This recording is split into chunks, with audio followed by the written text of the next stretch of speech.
Bienvenue sur ma chaîne. La star argentine est le grand favori, même s'il sera en compétition, avec une longue liste de joueurs dont Emiliano Dibu, Martinez, Lautaro Martinez et Julián Álvarez. La star argentine Lionel Messi sera en quête de son 8e ballon d'or lors de la remise des prix lundi prochain au Théâtre du Châtelet à Paris en présence d'Emiliano Dibu, Martinez, Lautaro Martinez et Julián Álvarez nominés pour le prix du meilleur joueur de la saison. Avant de continuer, prends le temps de souscrire et appuyer sur la touche de notification pour les futures vidéos. Le magazine France Football récompensera également, entre autres, le footballeur le plus prometteur de l'année, le trophée Copa, le meilleur gardien avec l'insigne Léviachin et le ballon d'or féminin. La cérémonie commence à 15 h, heure d'Argentine, et Messi est le favori pour remporter le meilleur gardien masculin prix footballeur de l'année après ne pas avoir été parmi les candidats de l'édition précédente.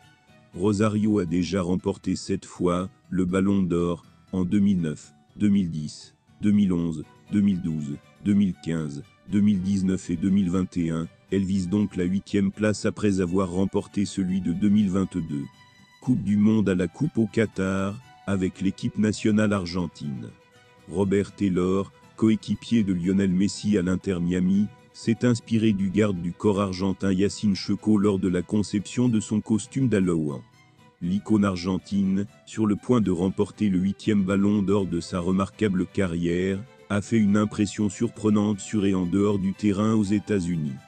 Il a aidé l'Inter Miami à remporter une coupe de la Ligue historique, quelques semaines seulement après son arrivée, et les maillots Messi sont devenus les maillots les plus vendus de tous les temps dans la boutique officielle de la MLS, 45 minutes seulement après leur mise en vente. Dave Ziegelboin dirige Sox Loque, basé à Miami, et vend des vêtements de football depuis 42 ans.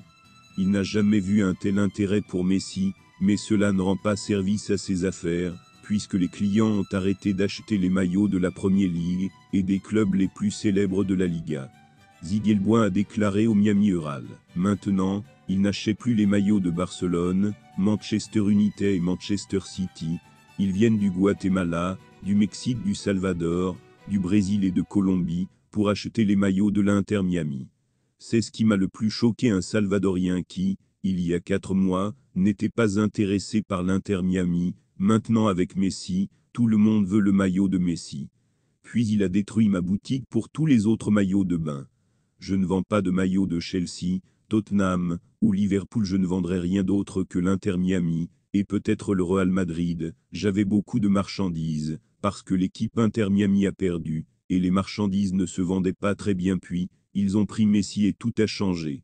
Brian Berklich, directeur marketing de Sox.com, une boutique spécialisée dans le football aux États-Unis, est un autre témoin direct de l'effet Messi. La star américaine du Sud a même le nouvel entraîneur de l'équipe de Floride, David Beckham, copropriétaire de l'Inter Miami, fait sensation.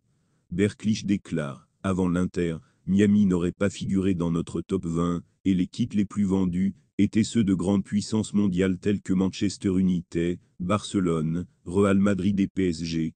Pour le club américain, la promotion à ce poste était révolutionnaire. La première place n'a jamais été occupée par un joueur ayant joué pour un club américain. Lorsque David Beckham est arrivé dans la MLS en 2007, il y avait un grand intérêt, un grand enthousiasme dans tout le pays. Merci d'avoir regardé cette vidéo, et je vous prie de laisser vos commentaires.